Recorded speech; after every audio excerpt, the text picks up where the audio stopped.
All right, thank you.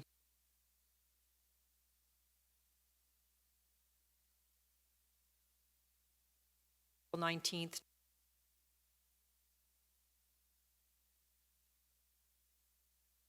Bonnie France, Aye.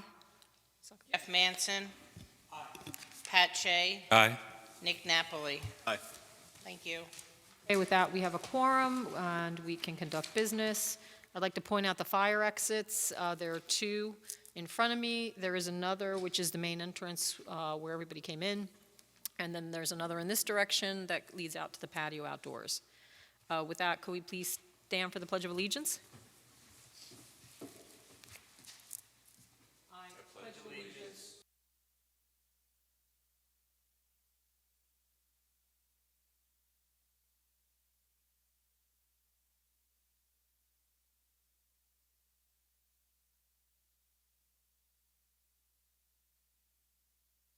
Before I begin the meeting, I'd just like to acknowledge that Jason Sorinsky has resigned from the board effective today. So I'd just like to acknowledge that fact. So at this point, we are I believe, still a 7-member board. And we have a quorum because there are 4 present here this evening. But as a result of one of the applications, it's been deferred until we're at a 5-member board, which is effective when? Do we recall? When we go to 5-member? I don't have the date yet. I'm not sure who it gets filed with. I think with the state. And then once they receive it and record it, it's 60 days from that time. That's when they had Right, published it? so Okay. I'm assuming the town board or the town clerk has filed it. I didn't ask today, I forgot. Okay. And then it'll be 60 days from there. So probably it was approved April 4th. So if it got filed already, and then 60 days, we're talking probably the June. Perhaps in June. If not the July meetings. Okay. So we just need to be mindful of the fact that we can't bring one of our applicants back with a recusal until we're to the 5-member board. So it doesn't involve your application, but we're just talking through one of the applications that have been in front of us. So with that, the next item on the agenda is Superior Pack Group, Bailey Farm Road. If you'd like to come up.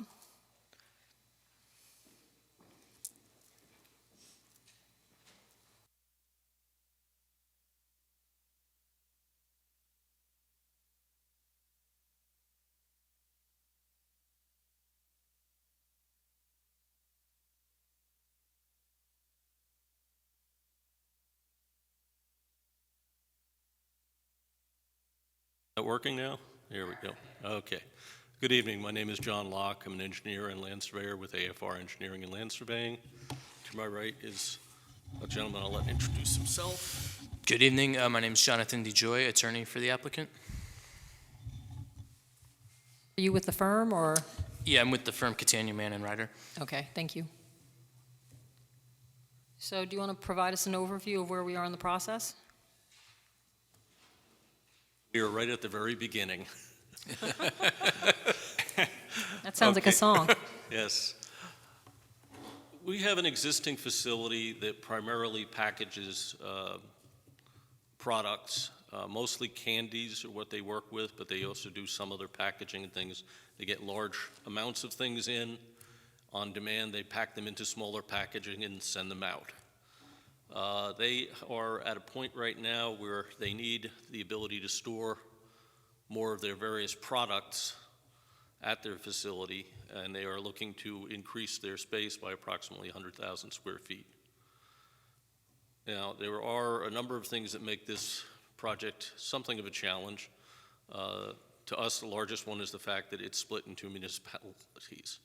We are both in front of Harriman and in front of your board. We visited Harriman's planning board last night to discuss various issues. I do know that they had forwarded a letter they have in mind. We have to see how we're going to coordinate the efforts of the 2 boards.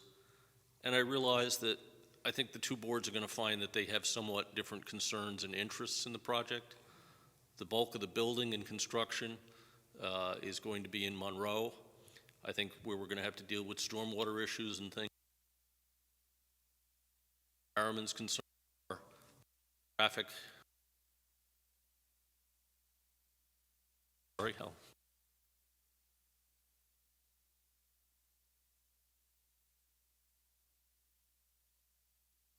Sorry, I tend to look around to see people, and I guess I really have to face the mic.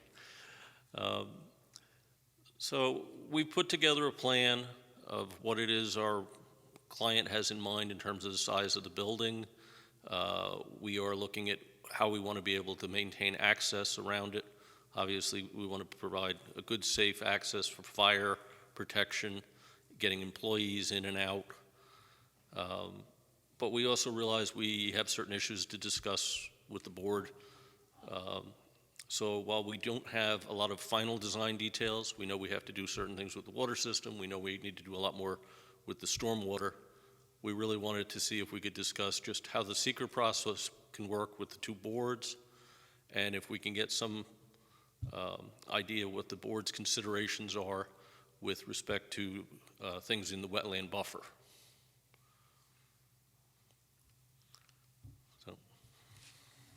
So why don't we start, let's actually touch upon SECRA. So we're just receiving this application.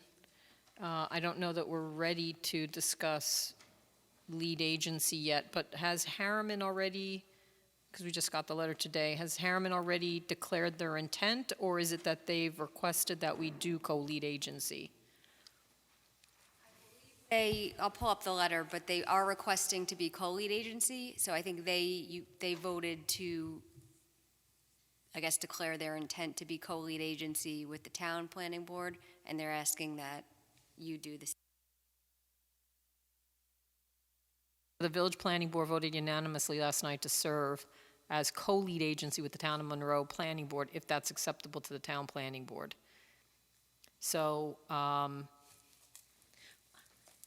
from my perspective, being a professional in the field, I'm not a big fan of co-lead agency, only because now we're dividing the responsibilities between two groups, and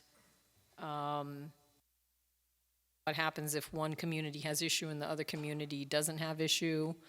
How do we come to a determination of significance? What if one decides that they want to do a pause deck and the other doesn't want to do pause deck? So I think simply saying that the village planning board wants to have this co-lead agency status can be problematic. At the same time, they are neighbors, and that's what they would like to do, and I would like to accommodate them. So, you know, and I think that many of the impacts will actually be on Harriman, only because that's where really the traffic comes out. You know, they really receive a lot of the traffic, especially. You know, any noise, operational concerns, really, in that area, for us, we're talking about, you know, Bailey Farm Road area, but the homes back in there are really Harriman. So I think, frankly, if they wanted to be, and this is just me thinking about where it is located, if they wanted to be lead agency, I don't know that I'd have issue with that, frankly. But if they want to be co-lead, I would want to accommodate that, but I think we'd want to hammer out a little bit more, and I don't know if either of you have been involved in agreements between communities where they kind of flesh out what the roles are of the two co-lead agencies, or not. Again, because this is not the typical. Right. And I think we're actually on the same page, and our preference would actually be to have the town serve as lead agency. But if we don't want to have to go to the DEC and have them make the decision, so. Yeah, I'd like to try and avoid having to get into a dispute. Did Harriman not want to be lead agency, or did they feel that they wanted to be co-lead because they thought we might have more involvement because of where the building is? Yeah, I think that was probably their rationale, just because roughly 75% of the project is in the town. So Ashley, maybe you can explain for all the planning board members, the lead agency role, and then co-lead agency, what that means, and sort of what are the parameters for who should be lead agency? And I would ask, would Harriman have issue with being lead agency for this? Do we know? I'm not sure, there wasn't a lot of in-depth discussion last night. Out to, Cordis, Okay. I get an answer. Okay, okay. So if everybody remembers, so this project will be subject to the New York State Environmental Quality Review Act, and we have to consider the impacts that would be generated by the proposed project on the environment. And because it's split between two municipalities, there are two agencies at a minimum that need to approve the improvements that include the Village of Harriman, which has its separate planning board, and our planning board. You can see the town line, I believe it's right here. I'm kind of showing it with my cursor. And yes, the majority of, I guess, the improvements do fall within Monroe, but if you look at, you could see how the municipal boundary extends upward. And so, you know, the traffic is actually coming out into Harriman. Sewer, I imagine, is going to Orange County Sewer District? Yes. Okay. We're not really anticipating much of an issue with that. We're not really anticipating much of an issue with that. I'm not even certain that we're going to be adding any facilities within the new part of the building. Okay. It has a locker room facility now Okay. that's used for the employees and things. It was something that was just brought up recently. Our clients are not really available this week. I'll discuss that more with them next week, but it would also be a very minimal amount of usage that we could potentially add. One of the issues that they have right now and why they want to try and keep more product on site is that they've actually reached a point where they have certain large batches come in, they process some of it, and then they're put in like a holding pattern for a while. Well, in order to deal with it, they've actually been then taking some of that, trucking it to another off-site storage facility and trucking it back. They'd like to get rid of both the trucking costs, but also they'd like to get rid of the overall traffic. They're moving stuff on and off of their own site. They want to get it to where they just bring it on and then move it off. I think one of the things that may have led them to the idea of doing it as a co-lead status. We have different issues in terms of, obviously, each municipality has its own zoning and their own zoning laws that are slightly different. And trying to address everything within the boundaries of the various municipalities by the appropriate laws. So I think that might have been that there were concerns more about that. But it was actually their suggestion about the co-lead status. It wasn't something we had brought up. Right.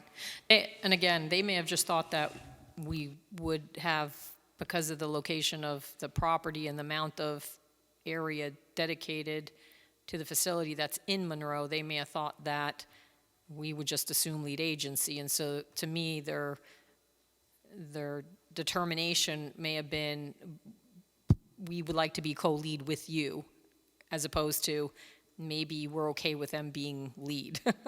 And I think that's something we all have to discuss here. They did bring it up in terms of they wanted to make sure that they put out that they had an interest at least in it, because they didn't want to have you declare lead agency tonight and then them finding that they have to accept it because of timing and things. Right, I appreciate that. They haven't, I really don't know. They have a consulting engineer, they have a traffic engineer, they have their own consultants in Yes, Harriman. they do. I know they have Dominic, who's representing them, but they have others. Lankin Tully is their engineer for the planning board there. I'm not sure if they have another planning consultant present left. Okay, We did discuss briefly, we're in the process of hiring a traffic consultant. have your own traffic consultant Well- that you're using, or? That's what I mean. If we're co-lead agencies, it would make sense to try and, we would consolidate it, actually, because I don't know what the purpose of being a co-lead agency is or the benefit Right. of it. If we have one, they have one. Right, We I have mean, wetlands, they have It would be wetlands. silly for each of you to be doing traffic reviews, Right. for example. One of the things that we did get them to say was not an issue is if we wanted to get together some type of a meeting of the professionals, since we have provided escrow funding to them, Right. we were also providing funding here, they have no issue with getting a meeting to try and flesh those issues out. Yeah, I think that's important to have that meeting, and we actually didn't have an application, I think, at that point in time. So now that we do, it'd probably be appropriate to have a meeting between the consultants from, the two attorneys, two engineers, and maybe hash out a plan of how this would be reviewed so that we're efficient in it. We're going to obviously retain our own engineering and our attorney. I assume they will too. But when it comes to those other, consultants that normally we bring in when necessary, I don't see why we couldn't, agree and share that. Again, I don't know, So with that, let's talk about co-lead And, agency and maybe talk up to the board about their feelings about it.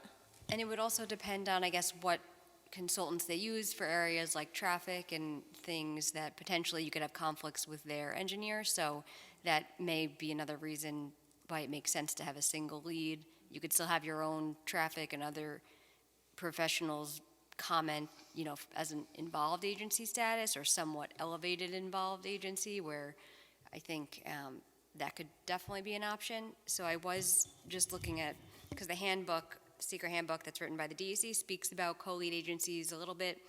It's not specifically allowed under the regulations, but it's not prohibited either. And this, I'll just read a little bit from there. Maybe it'll help the board to have some guidance on the co-lead agency aspect. Concept of co-lead not specifically authorized, nor is it expressly prohibited. DEC has used this approach for direct actions that involve another state agency. However, other agencies have found the co-lead agency procedure less desirable. When the two agencies agreed concerning decisions, the co-lead agency approach can work, but when there are differences of opinion between the two agencies, the resolution of the disagreement becomes a problem, usually resulting in a delay in decision-making. When the action involves an applicant, the delay and the uncertainty regarding resolution of the dispute is unfair to the applicant. The use of co-lead agencies should be avoided unless the two agencies devise a formal mechanism for resolution of disputes. This mechanism should not result in a delay in timely decision-making. Absent a formal dispute resolution process, a single lead agency may be established with the other agency acting involved in the process, but not as a co-lead agency. So touching on what you had mentioned as concerns before, and I don't know whether you have experience with an agreement, this type of dispute resolution for co-leads that you've seen work in the past. I'm trying to remember. For some reason, I want to say that there was co-lead agency on a project, but I'm racking my brain which one it was because it is used so infrequently. Smith Farm was. Was Smith? Oh, okay. There you go. With the village board. That was before our time, but I don't know whether there was some type of agreement in place before that. right. I mean, I'd almost rather have one lead agency and then have an agreement where the other is sort of what I think you had referred to, an elevated involved agency, where that lead agency, and we'd have some kind of agreement that they wouldn't move forward on a determination without first hearing from the involved agency. And I think by issuing this co-lead agency request that it seems that Harriman does want to be lead agent, and it's more a question of, do we too want to be lead agents, or would the preference be to allow them to be the lead and for us to just have an agreement where, again, they wouldn't take certain actions on seeker without conferring with us.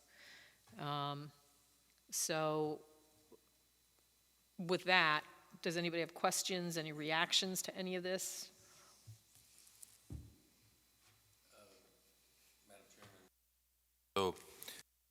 I'm very happy that you've been involved in this business for a long time. So if I say something that might be naive, you'll be able to catch it quickly. But I just feel that this is a Harriman thing. It's when I think about all the traffic, basically it looks like you're just going to have an empty building almost. It's just for storage, right? Warehousing, yeah. Yeah, just a warehouse, empty warehouse, and that's mostly what's on the Monroe property. That's what's the difference. You're going to build a road, another entrance in there at the top on Bailey Road? Yeah, we're going to keep an entrance at the top. We're trying to improve how we bring the employees in and out so that they're not going through an area where we're doing with the heavy trucks and things. Yeah, I'm thinking that, they have Bailey Road for a large, or some part of it is a one-way Yes. road, which is always a pain in the neck to me. But that's about all I see, which is that kind of would affect the Monroe part. And I concur with your thought, Madam Chairman, that let's have one lead agency, and then we have this elevated status, so if there is a issue among the public or ourselves, then we can raise it then. That's my thought. And by the way, that piece of property, I believe, is where the Bailey Farm sat. My grandmother used to work there for the Baileys. Wow. Yeah. They were very wealthy people from New York City it was kind of a summer place before, I guess, Tuxedo Park came in. Otherwise, they would have been there. So. Very wealthy, though.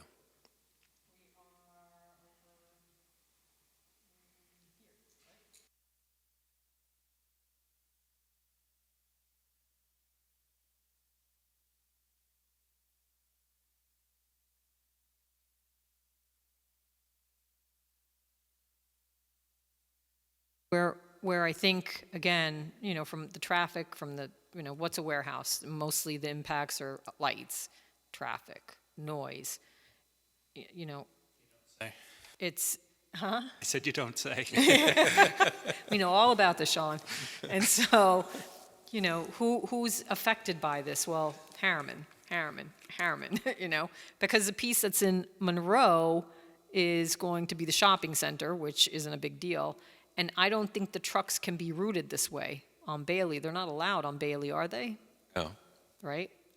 I don't think they can turn in that direction to You go can't. toward that. The way it is Yeah. right now, The way it you is can right only now. go up a little bit, and then there's a one-way. Yeah. So. I mean, they can come partially up Bailey, and then they can turn to the right, which would be to the northeast, and they come in the back way up into the Target and the shopping center up there. Circle around. Yeah. Do they actually do that? I've seen that occur a couple of times, but it doesn't appear that very much traffic goes through that direction. So mostly the traffic is going out to, it's kind of strange the way this is portrayed. Are they coming out onto Melody Lane? It's Melody, right? Melody and then River. Correct. Yeah, so I'm River sorry. Road, you come in, It is Melody. No, Melody. it's kind of throwing me here, is this. Yeah. It doesn't, Yeah, I was there Here. last night, and I'm going to bring it it up. doesn't look quite like that. Right, yeah, no, that's what's, It's a smoother transition through there, but,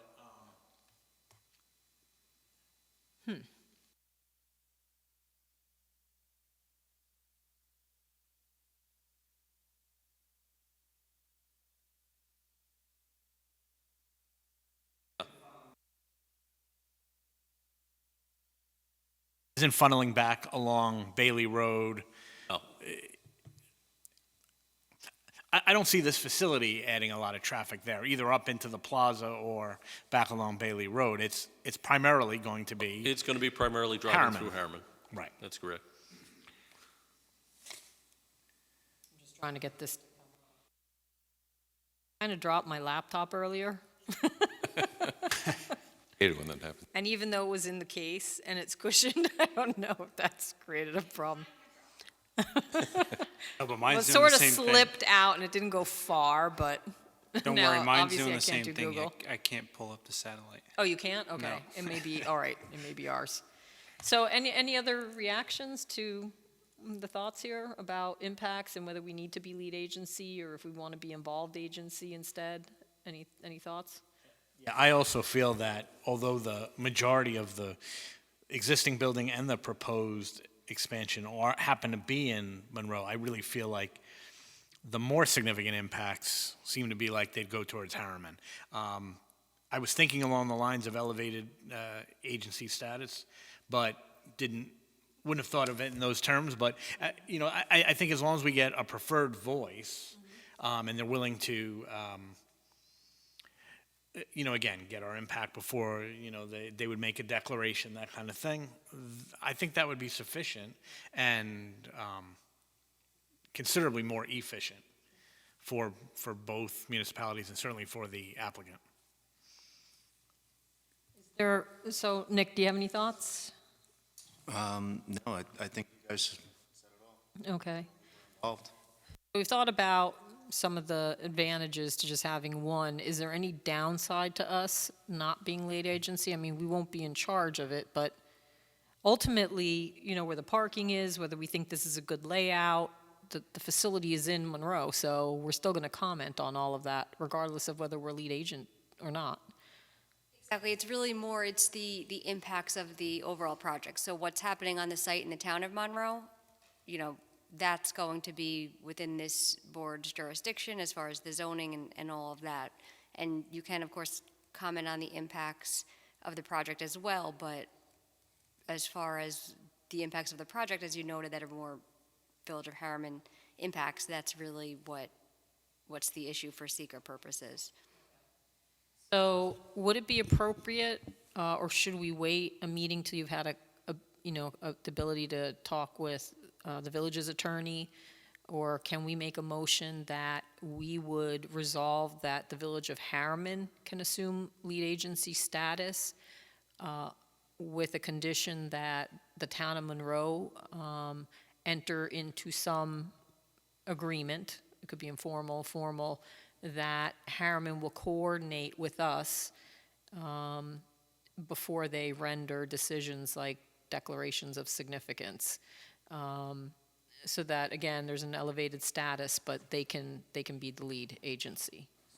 Would it be all right to make that I think motion? you can make a motion to consent to the village planning board acting as sole lead agency for this project, provided the village agrees to coordinate with the town of Monroe Planning Board as an involved agency before making any secret determinations of significance or other major seeker actions. Okay, that seems reasonable. Second? Okay, I'll first it. All right, so I made that eloquent motion, and Pat seconded it. So, Noreen? Bonnie Franson, Aye? Jeff Manson, Aye. Pat Shea, Aye. Nick Napoli. So, with regard to seeker, we're okay with one lead agent, and we're okay with it being Harriman, subject to what we had expressed. Okay? I think that'll make things simpler.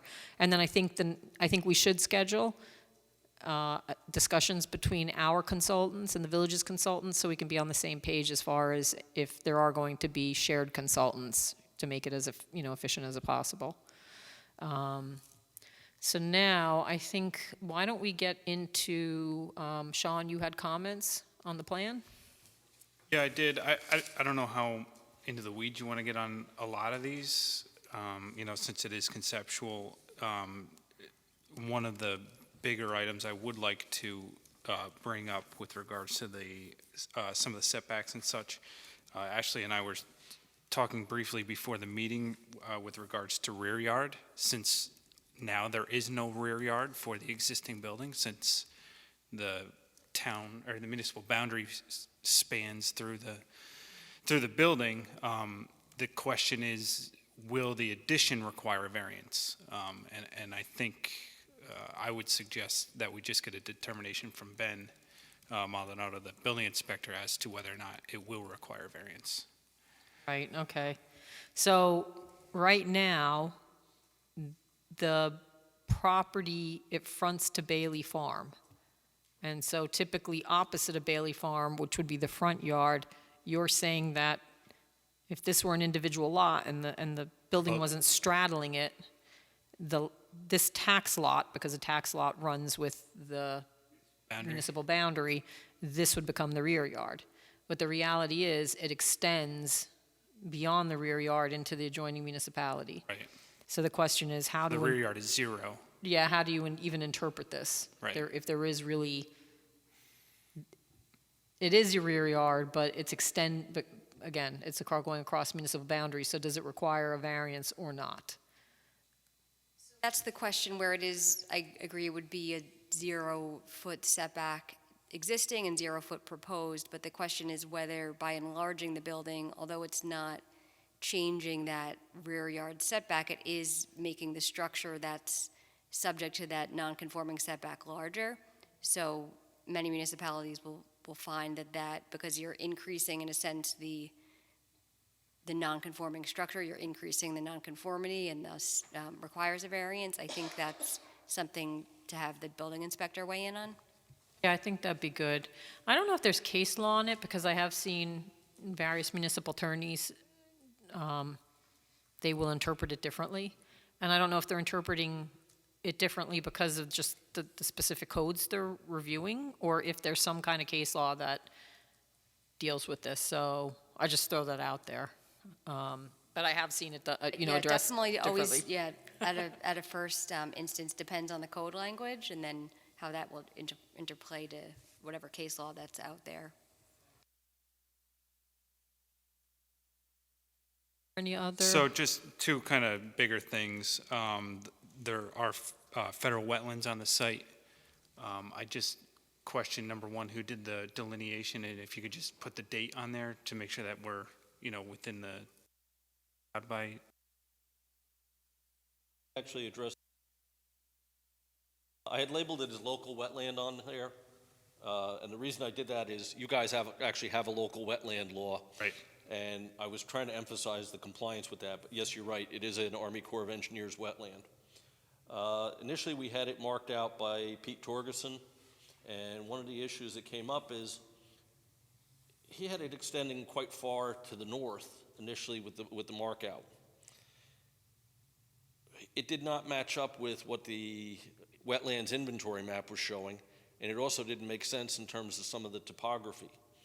So we went back and we reevaluated the stuff to the north, and what we found, we actually did soil testing. We were out there with a core sampler that would go down up to about 3 feet. And what we found is that this area up here had been filled with things, and it's not uniform soils. I do actually have the delineation for where it cuts off. Unfortunately, the line type is a little bit lighter. If you look at where the end of the, where it says wetland boundary, there's a lighter line extending off from that. Yeah, I do see that now that you pointed out. I had a soil scientist out there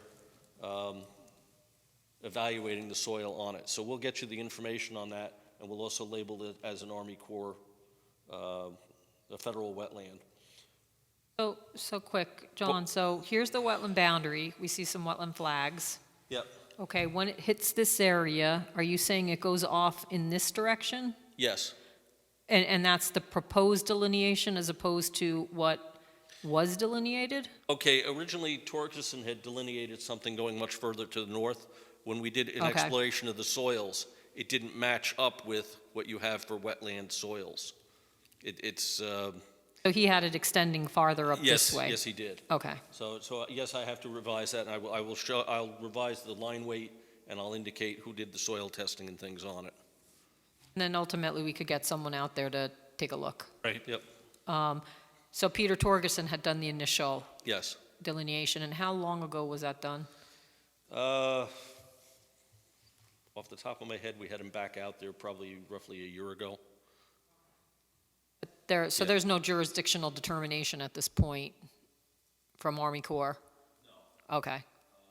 Because they actually do expire too, but it doesn't matter because I doubt they went out and did their determination, their JD. But one of the things that also makes it interesting is that you actually have wetlands law and a permitting process.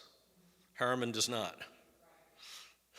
So that's why we did things like, I have the 100-foot buffer shown on here, at least where it's applicable to the, towards the building and things, but obviously we cut that off where we're going into Harriman.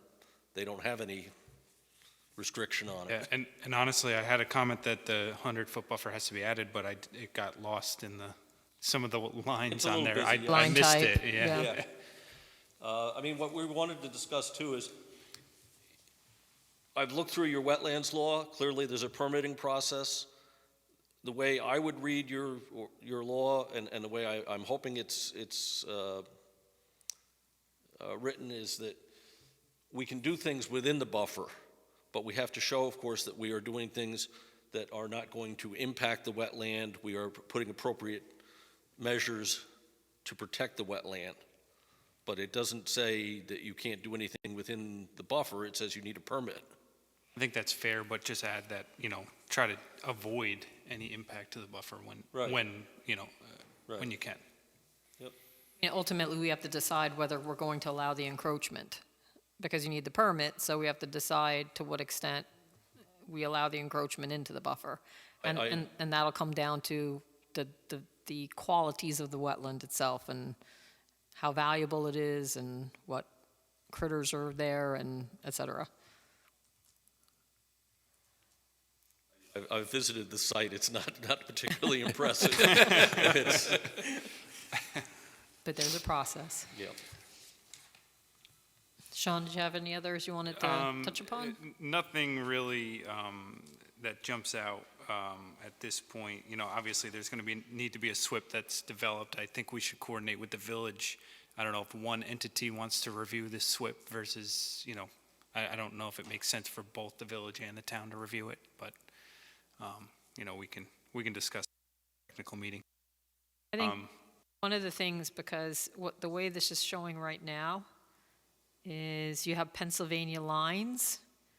That's the Heritage Trail? Yes. But it actually, I looked that up on the tax maps because I thought it would be the county that owned it, but it's listed as Pennsylvania lines. That's On what's the listed. tax. That's why we have it shown Yeah. as that on here. Except We are it aware of the shows fact- correspondence to go care of Orange County. Is it a lease, you think? I do not know what if there was a transfer.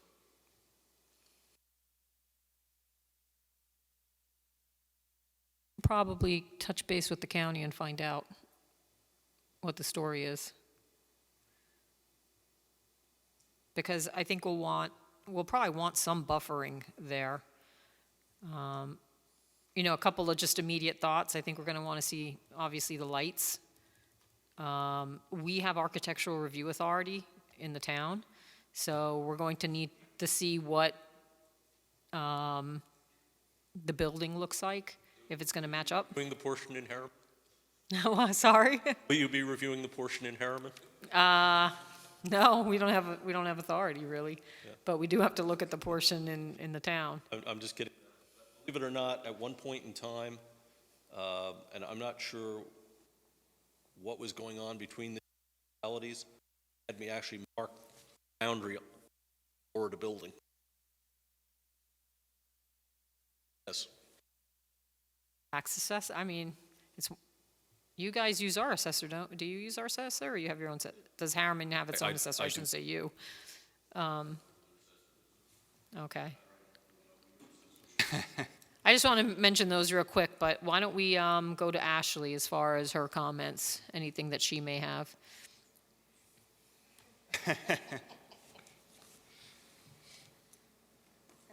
So we talked about seeker. It is going to be a type 1 action because of the proximity to the Heritage Trail. It will require referral to the county planning department, and maybe that's where we could bring up the Heritage Trail issue when you do that referral. Right. Maybe we'll find it doesn't need, it is actually Pennsylvania lines.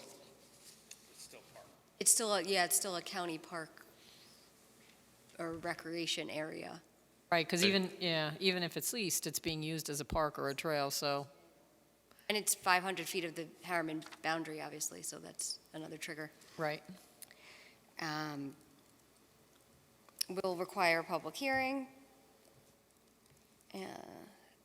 So I think it's mentioned in Shaw notes, there's a couple of places where they say that it's in the HI district, but it should be in the LI.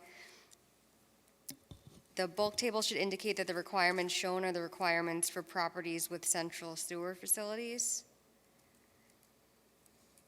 The side yard setback line drawn on the plan is 20 feet, but should be 30 feet. I think Sean's memo talked about calculating the parking. Spoke about the wetland buffer, and it looks like there are parking spaces in that buffer. Parking spaces in the front yard setback as well. So if you could clearly show what parking is proposed and what's existing, because there is a provision in the town zoning that you can't have parking in the front yard setback. And then the board will have architectural review authority, so all of those details will need to be submitted at some point. We have touched upon this, but we have to do net lot area as well, so if the wetland's there, that has to get subtracted out, right? Actually, can I ask a few questions, because I think there is some issues that we have. Sorry. Okay, not too long ago, we had been with an application to the building inspector regarding an addition that was put on the building.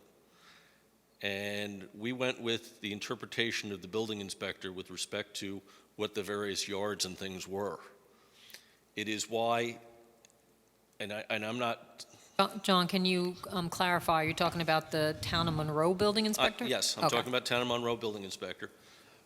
We filled out the bulk table based on the interpretation of the building inspector a couple of years ago as to what yards were what. I'm not saying the Yeah. figures in the bulk table are wrong, but you show a building setback line, which I think is supposed to be the side yard, but you mark it as 20 feet, your table says 30 feet. Well, I think one of the things we really have to clarify is what the board is going to look at in terms of the various yards. And I'll give you an example. The building inspector's interpretation at the time was that to Bailey Farm Road, he was viewing that as being a side yard. Well, when did he make this interpretation? This would have been probably in the range of about 2 years ago.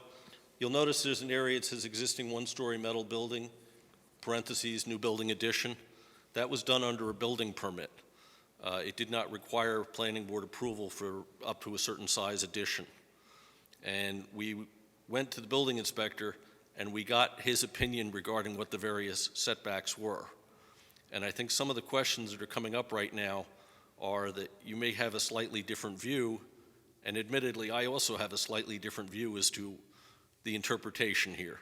And it's the only thing, the reason I asked when is because we have a newer zoning code with newer definitions, and that's why it becomes important when that addition was done, because it may have preceded the zoning amendments that were enacted, Oh. which is probably around, I want to say it was 2017, right? Yeah. So if this was before... It's definitely after 2017. Okay. Thinking about it now, you know, COVID has sort of distorted time. 2 years ago is probably more like 3. But because as an example, the interpretation we were given, and what I've used in the bulk table, is that towards Bailey Farm Road was a side yard. To me, that's another front yard. I would agree. But when you... You're showing a 40-foot, so, yeah, which were we talking, because you're showing a 40-foot building setback line off of Bailey Farm Road.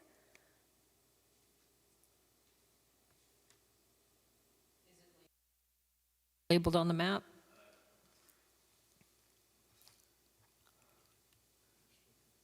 There it is. It doesn't say front specifically, but it Right. does say Right. But 40. here's the 40. Yeah. I think that may have been actually been what I put on there prior to being told we should go with what the building inspector had. Do we have the resolutions from any prior approvals? We should probably look at that. I couldn't some find point. them in the files I have. I do have a project number, Okay. so I'll see mean, if you could. From I don't think it makes 2013. a difference in terms of anything that would 13, require 002. variances or anything, but I think that some of the terminology is, and identification as to what you're going to consider a front yard, what you're going to consider a side yard. I know that's one of the issues we have also just because of the different municipalities. I know that basically, as far as Harriman's concerned, the only front yard is from here to here. They don't view anything as off of Bailey Farm Road. But I Also not in their municipality, so. Yeah, what might be a front yard to yeah, but I don't the think, town is. Yeah, if they're looking at their individual lot, Right. how they interpret it is going to be different Right. than how we look at our individual lot. And, Right. and I would say that Bailey Farm Road is a front yard. okay, I think that there's a point of view that's somewhat different, and I've If you have seen, that determination from Ben written, could you just provide it? I can provide the prior plan that he approved, because that was done in discussion with him. I'll look that up and send that to you. I don't know if for this application, though, let's say he made a determination and we don't agree with it. Does it apply if there's a new application where and there may be new zoning? So I don't know whether it would be actually a determination or if it was something that was, the plan was approved as it was with different, I don't know that it was an actual determination. It would depend on what there is showing those setbacks. But I guess my question would be, you think that it's something different than what's shown on these plans? Because this plan shows a 40-foot off Bailey Farm.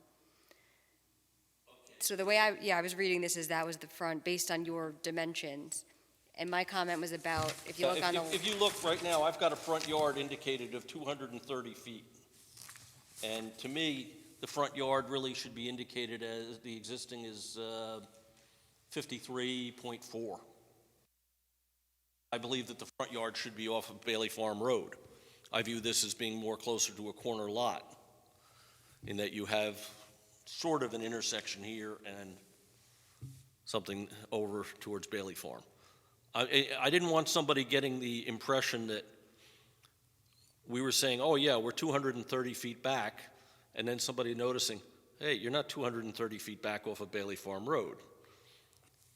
To me, that should be a front yard. Where's that dimension, that 230? Look on the What are bulk you table, Where is, Where's the where are you, dimension? where it says front yard. but where are you existing. showing that, what is that based on, what structure? Oh, boy, it gets crowded in the front.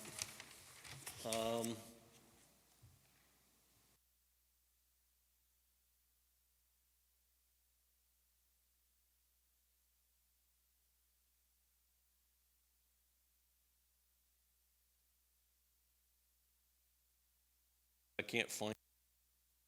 Oh, it's from the front of the building going out towards where you've got the property cutting in here, and this drawing is a little too cluttered for that. But the real question is, from your point of view, is Bailey Farm Road a front? Well, so we're allowed in this zoning district, this is the LI zoning district, right? So the use is allowed. The minimum lot area is 1 acre with central sewer facilities because you are on Orange County Sewer District, right? So you have that as a minimum. So I'm reading this, and it's 100 feet minimum lot width, 40 feet minimum front yard. And if we go to our definitions, oh, it's so large.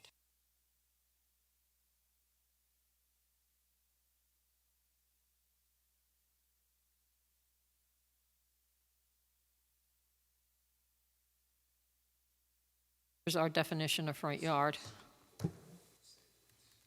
An open unoccupied space on the same lot with the principal building extending the full width of the lot situated between the street line and the front line of the nearest roof portion of a building projected to the side lines of the lot.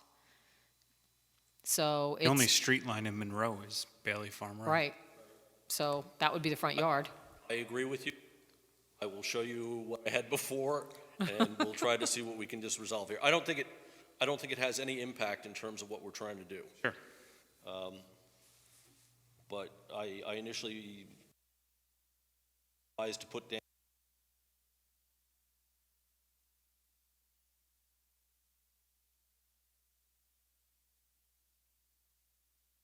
doesn't always make. So then what was going to be the rear? I guess.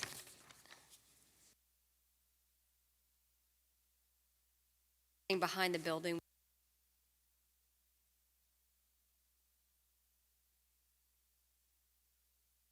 Right, if this is the front yard, line generally opposite of the front lot line would be the rear lot line, which would be this one, right? Which we discussed. And then any other lot line becomes the side yard. So the side yard be what you're showing is 20 feet along on that side of the wetland. And As well as the one that borders where the village town line goes up the Right. page. right, so up in here. Right. I guess, yeah, my question was that 20-foot dimension that I presumed that was meant to be a side yard, which would have to be 30 feet, not 20. It was just, I didn't know where that 20 number came from. I think I know the easier way to do this. What I'll do is I'll put together a thing that outlines what I think they should be and why I think they should be, and that'll be just a relatively short memo combined with a markup on plan. Maybe like with color, just show, yeah, Okay. highlighting the actual Yeah, setback and lines. let me get back to the issue, though, with the municipal boundary going through. I've actually done 2 projects that have the New York, New Jersey boundary going through them. And when it came down to looking at the zoning in each community, we realized something, and that is they were not legally 2 separate parcels of land. In other words, if you wanted to transfer it, you had to transfer them. You had to sell them all as one. It was still one parcel of land. If you wanted to divide it, you had to legally do a subdivision, even if your subdivision line was going to follow that municipal boundary. Therefore, we never looked at what are the setbacks to the municipal boundary. We found that that was pretty much irrelevant because you're really working with what are the setbacks for your work to a given property boundary. Now, in that particular case, we applied the appropriate setbacks for the portion that were in New Jersey, for the portion of building that was in New Jersey. We did the same thing for the part that was in New York, and that's how we addressed it in both situations. And I would think that that's realistically the way this should be done because there is no 2 separate parcels. It's not as if they can sit there and say, oh yeah, we're just going to sell it off, but we're going to sell off just the New York part, or I'm sorry to say the Monroe part, or the Harriman part. So that as long as this remains as one parcel, I don't think the municipal boundary should get much in the way of consideration for being concerned about setback to that boundary. Yeah, that's why I say there may be case law, but ultimately, we have to rely on our building inspector to make that determination. Are 2 separate tax parcels? Tax parcel in the village and the tax parcel in the town are separate? Yes. But And I don't, But that doesn't make them 2 separate entities in terms of being able to be sold separately. You'll find that their title is still wrapped together. They're based all on one description. Yeah, I don't know that that matters. I know what you're saying, I don't know that that matters. Because I've seen descriptions in other municipalities where, let's say, farm, between Shawangum and Gardner, it may straddle the town line. The deed itself for the property is one deed for the entire farm as it straddles it. But when the town looks at, an improvement that's happening on the portion that's in, let's say, the town of Shawangum, they're considering the tax lot as a property, not the entire deed. So, But I think, we'll have Ben look at it and weigh in and see what he says. And he should look at whatever past precedent, he had.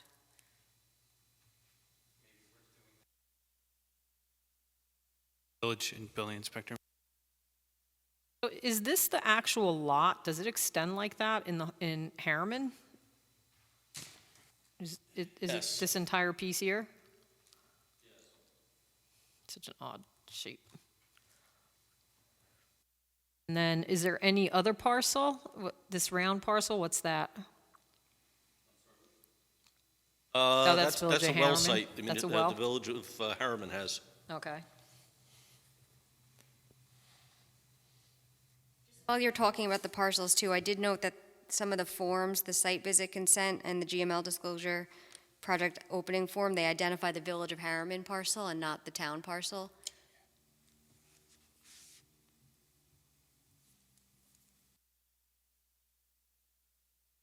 Kind of annoying is I don't know what happened. There's a change in the, you I was can't having go trouble to the trying real to click, property, yeah. right? Yeah. All of us who deal with this on a daily basis are aggravated now.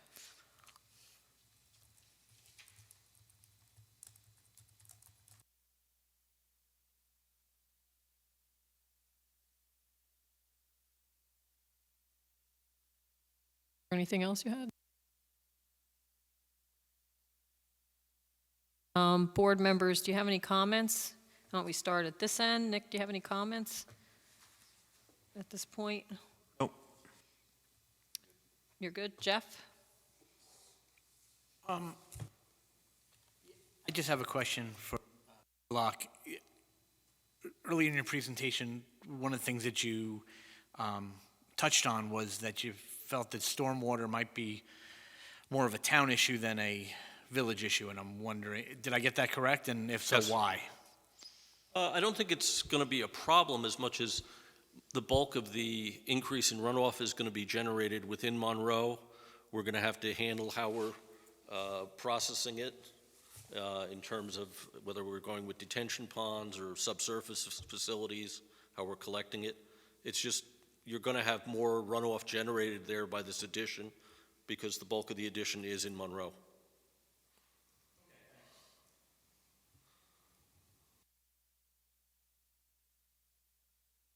So, could you get again into what is actually the activity happening here and what the purpose of the expansion is? Certainly. The activity is that they take large lots of things and break them into smaller lots, repackaging them. The truck comes in, they get huge pallets of things, and later on they repack things like, example being similar candies to M&Ms, for example. Is it all confectionery? No, Okay. Is this building broken up into subleases with different people occupying it, selling different no, things? it is all one. One business? Who's the business? It's Pack Group. I believe their actual name, Packaging Service. And so do they, now, in looking at the record on the parcel viewer, it says that it was purchased, they purchased it in 2016, the building? Or was that just a business name change? I'm not sure. That might have just been some type of change. I believe they've been in longer than that. They have occupied it longer than that? Okay. So it's different kinds of materials. It could be food, it could be dry goods, Yes, clothing. and I haven't seen any clothing. I mean, I've seen them packaging quite a bit of different food products, particularly snacks. I've seen them packaging some stuff that I would term as like knickknacks.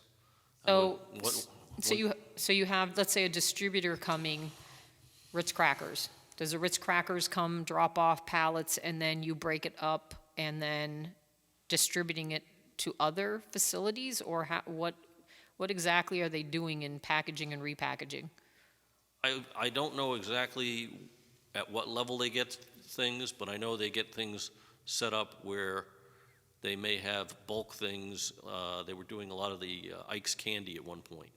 They were getting that brought in bulk, and it was going out where they would have packages that had 10 small packages and then a bag for that. Cellophane. And out it went. Those got packed into pallets, and they were going out further to stores. I think a lot of what they do is packaging stuff more to get it to the retail level. Okay.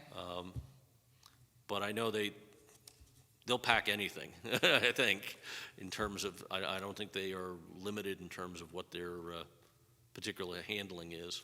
Okay. They just get contracts with different groups, and then they're repackaging them for further distribution. Okay. And you said that was being done at an off-site location? Oh, no. They have some storage right now they've actually had to do off-site. Okay. Some of the problem that they've had is, let's say they get in a whole tractor trailer load of pallets of some bulk product. Well, they're going to repack it, but they may only have the demand right now to repack half of it. And then they're sitting with the bulk product for a while. So sometimes they've actually had to take that bulk product, they've been sending it to another warehouse that they have off-site, and then, a month later, okay, we're back to that product, bring it back. So that's what they want to avoid. They want to get more warehousing on space. This has been going on for a while. Is this a pre-COVID situation, or this has just been exacerbated? Oh, in terms of the off-site things? Mm-hmm. I don't know when they started exactly with the off-site. I don't think that they were doing much in the way of off-site until more recently. So I don't know if that is related to how the economy has changed. So from a functionality perspective, you have bays that are on the east side of the building, the southeast side of the building, Yes. right? And now you're proposing bays on the southwest side of the facility. But it's all one operator. Is there any relationship to where these are located in terms of, is there a throughput going through the building, or it's just they need more bays? It's that they need more bays, and I think they want to develop a better throughput. What I know is that they have certain areas that they use for the actual processing within the building, and everything else is just a matter of, okay, we're overloaded with storage right now. We take in what we can, hold it where we can, and pack it, and then try to get it out of here.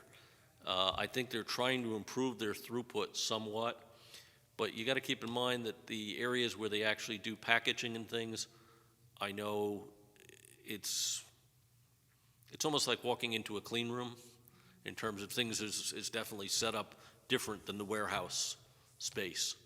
So I suspect it's going to work more with, they're going to try to bring in more stuff on one side and stuff to go out on the other side. But the reason I ask is because of the building configuration.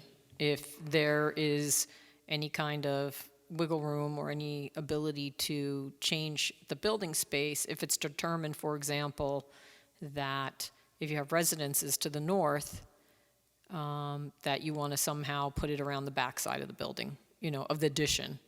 So I'm just trying to understand sort of the internal operations to find out, to what extent, if necessary, any of the, for instance, parking can be relocated or changed, or if the bays need to be situated differently. So I'll say, just in looking at this in general, have you ever had any trucks parking on the road? We've pretty much been able to eliminate that problem. We did have some issues with it. What we've done is that some of the parking areas in the front of the building have been widened enough that we can stack them in there at times. So to the best of my knowledge, we have not had any issues with stuff ending up out on the road. That was brought up a number of years ago. They did have problems. Part of what they also do is they've implemented some type of a call-in system with their loading managers, so that the truck drivers are supposed to be coming at specific appointed times and not just arriving when they arrive at the site.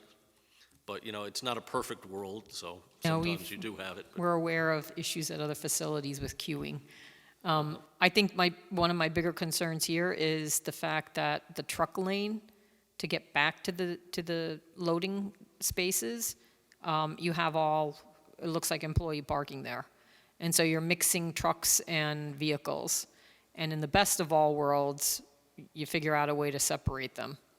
So, in general, if a site can accommodate it, you want sort of a dedicated area for employees that's separated from the trucks coming and going, because here you have a situation where they're reversing into a truck lane, a truck maneuvering lane. And so these are kind of some of the things that we're looking at from the perspective of, is there room for moving things around at all? I don't anticipate that it's going to be that way because I don't realistically think we're going to bring the trucks in or out from Bailey Farm Road. What we're trying to do is, yes, we are leaving a paved path around because we want adequate access, fire protection, and things like that. But we would believe that the trucks are going to come in from the front, come driveway on the south side of the building, do what they need to here, and then exit back out that way. You can separate the trucks and not have them come onto Bailey Farm Road. They'll come in through Harriman. I would believe they're going to continue to come in from Harriman because I think the bulk of them come in from the thruway. I'm not sure that there's any advantage to them coming in from Bailey Road. Back to exiting there.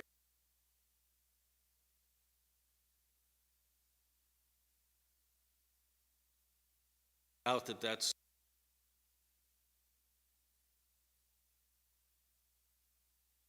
How much do you have, what's the width of your travel lane here? This is going to be a two-way travel lane? out of this. Check it. Your maneuvering aisle here feels a little tight. Yeah. We'll provide. Sean and I can vouch for we've seen many, many warehouses recently.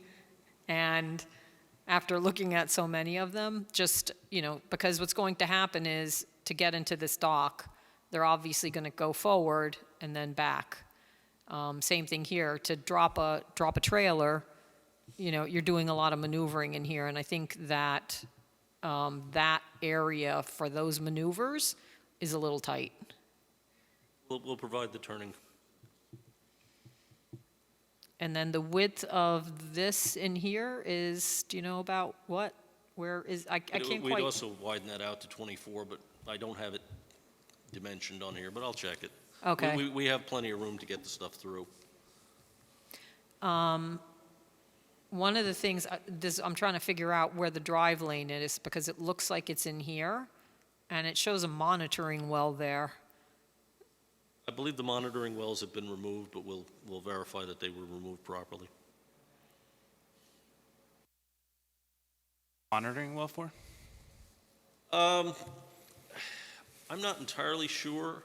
I believe it was put in connection with that they were just monitoring stuff at certain distances away from the water supply that Harriman has. Okay, so it wasn't for environmental contamination? I'm not aware that there was a particular environmental need for it, But there wasn't any remediation.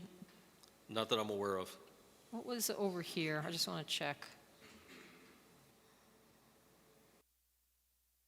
What is this site description hazard that someone added? A typical search through the DEC site. This is Gas Environmental, SCA, Region 3 River Road, 2.7 acres, owned by Waste Management. Yes, we basically did that. We attached it because it did come up with their search, but it's not something that I believe has any impact on our property.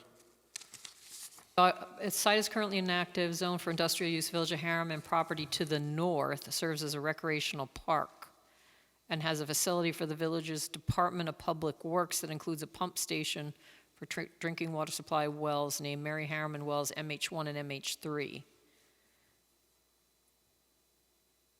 So I wonder if, because there was a Superfund site, I don't know where this is, even though it is on River Road, if it's close enough that your monitoring wells were for measuring migration of some of these contaminants. Possible. I remember it made reference to the DEP site, which is, It says the site is bordered to the north by property owned by the Village of Harriman. Is this on,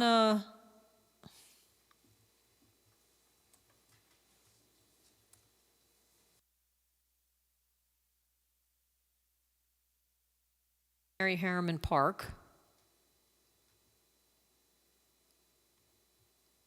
And this is River Road, and it's off of River Road. Here's the well.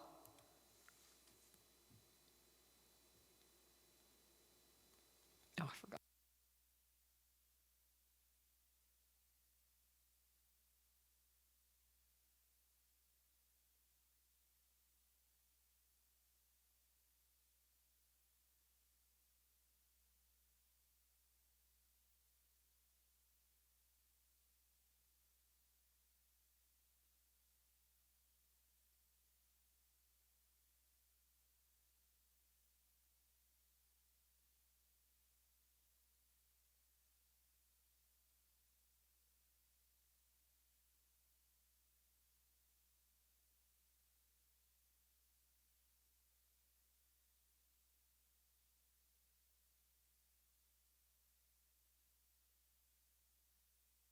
Trying to figure out where this site is, because maybe that's what you're monitoring wells for. There's also a little piece here.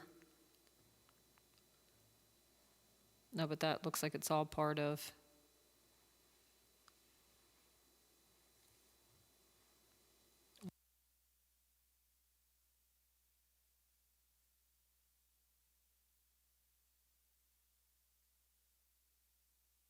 That's much bigger than a 2-acre.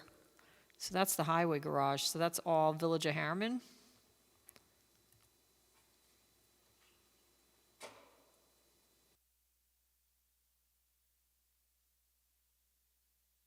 That's entirely the Village of Harriman. So I'm not sure where this site is. But I'll take a look. yeah, let's figure that out. And then we'll figure out where the monitoring wells are, if they're related to that.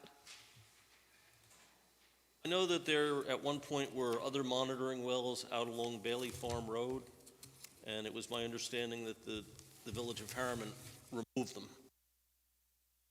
Told that they were being monitoring things, concerns about their own water supply site. Not aware of any our site as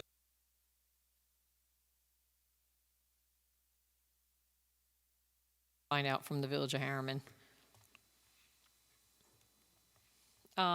So I think in general, from my perspective, with the addition of the expanded building, and we just want to make sure that there's adequate space for the truck maneuvering. Want to make sure that there's some separation of the truck vehicles from the employee vehicles. And then ultimately, as this gets further evolves, then we'll want to coordinate with Harriman on landscaping, lighting. As far as a wetland permit, I think we need to get someone to go out to let us know what the values are. So maybe we can get Dave to check out the wetland. I can get that over to him once we get the updated plan that clearly identifies the delineation, so. question, who's Dave? Dave Dave Tompkins. Tompkins, he's been acting as our wetland specialist who checks out the wetlands. Okay. So unless Harriman is going to have a wetland person, so we could talk to them. But what we normally do is have Dave look at it to see whether in fact it's his opinion, it's, high functioning, poor quality, what's the value of the wetland.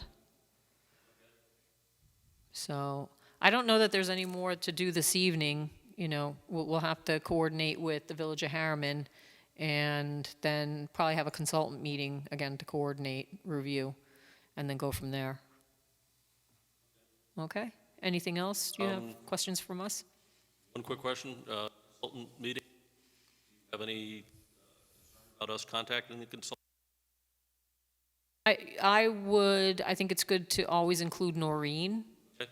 in that coordination, just so she knows that the meetings are happening and it's part of the record. But I don't have any problem otherwise coordinating. If I can attend, or if another planning board member could attend, that's fine. But yeah, just to get things going, we don't necessarily have to be there. Wanted to, like a tech review, scheduling. I mean, if we could do Zoom, it makes life easier. I don't have any problem with Zoom. In fact, I kind of like it in some ways because it's very easy to pull a plan up and Yeah, talk about things on it. right. So, I mean, if Zoom is the easiest, if we could do something informal with Zoom. Okay? All right, thank you. Time this evening. Sure thing. So I think then, as far as our agenda, we have nothing other than minutes which we can't approve. I think some of your minutes, unless Nick wants to review the videos and then vote based on watching them, you may just We just have them that they're not approved for whichever's outstanding. remain draft. So I had Because you some won't be able to edits, have so quorum. maybe if people have edits, we edit them and then they just Or remain I guess draft. once you're a five-person board, you may be able to. Well, that's what we were Yeah. thinking, that if there's Pat and Jeff and I are there, then, Yeah, but I that's- don't know, can we? Because, you know, it was a 7-member board at the time that it was. Yeah, because now you're five. Five. It's a unique. Ward, is there anything you want to bring up? You're good? All right. Anything our consultants want to bring up? So I do have one item. I know that on the Monday agenda, they had the proposed dinosaur park. I was not able to watch. I had my own meeting. But I'd like it if you coordinate with Brian, because my understanding is we're going to get the park as part of site plan review.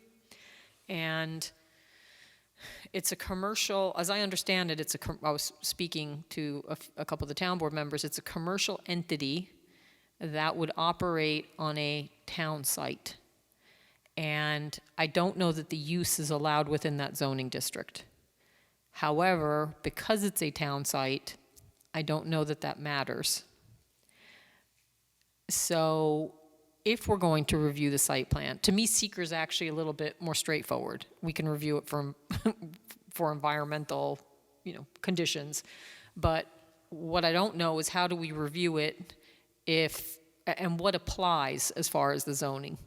How do you know that it needs a variance if we don't even know that the use is really allowed there, but the town wants to allow it there, the town board? So I think it would be useful for us, for guidance, to understand when it does come to us, if it does come to us, how we're going to review it from the zoning perspective. And so if you and Sean and Brian could talk a little about that and then get back to us, that'd be useful. My understanding is, I think they're working on a concept plan. I believe there might have been one, but it's being refined. And they will be submitting an application. I don't know what the timing is. So I also understand there's an approved lease agreement. So we should get the lease agreement as well to understand the parameters of the operation, because that may funnel into our secret review or our general planning review. So if we could get that, I did mention it to the supervisor that we should probably get a copy of that as part of our background. And I have been trying to still find a resolution to understand the property and how it was deeded to the town and get an understanding of that. So we'll see if anything comes up. I know you looked in your files, can't find anything. I don't think you can find anything, Noreen. Out there with John. Yeah. Boxes the other day. Yeah, that's, Box, it says, but we always know there was the great mold issue of, sometimes other people went and pulled it out, and if they didn't put it back in the right box, then I'm never gonna find or didn't even put it back. it. Exactly. Right, so I have a resource I'm checking into to see if I can find some resolutions. Don't know whether Mary Ellen used to keep them, so I have to go talk to Valerie and see if she knows of, I mean, they have tons of file cabinets down there, but I don't even know where we would begin. Well, I think the resolutions, I mean, they say they're supposed to be filed in the office of the town clerk. So actually, they may be in the town clerk's files if they were filing resolutions back then, as they should, because, you know, over time, sometimes we just start filing them in the planning board office and not with the town clerk. But really, I think because it was a subdivision plan, and I think they would have had to file it with the town clerk at the time. So let's see what we can find. I don't see anything there. I see well, I saw a subdivision map, but it's several large parcels. Well, maybe I did see a subdivision map that had the individual parcels.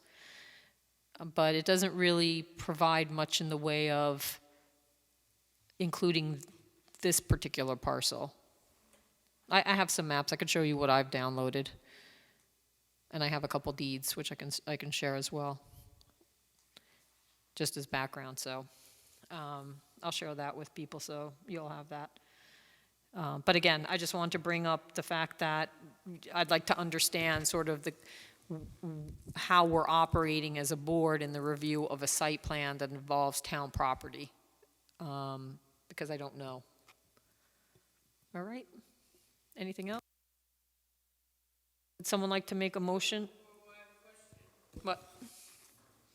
Regarding Verizon, did you receive the lease, Ashley?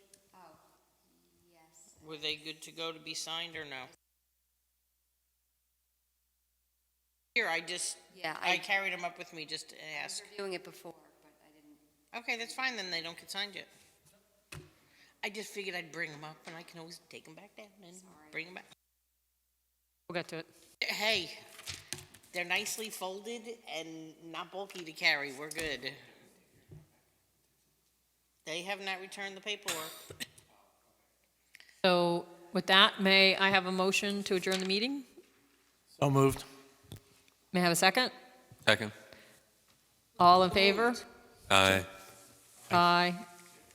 Any opposed? Any abstentions? The motion carries. Again.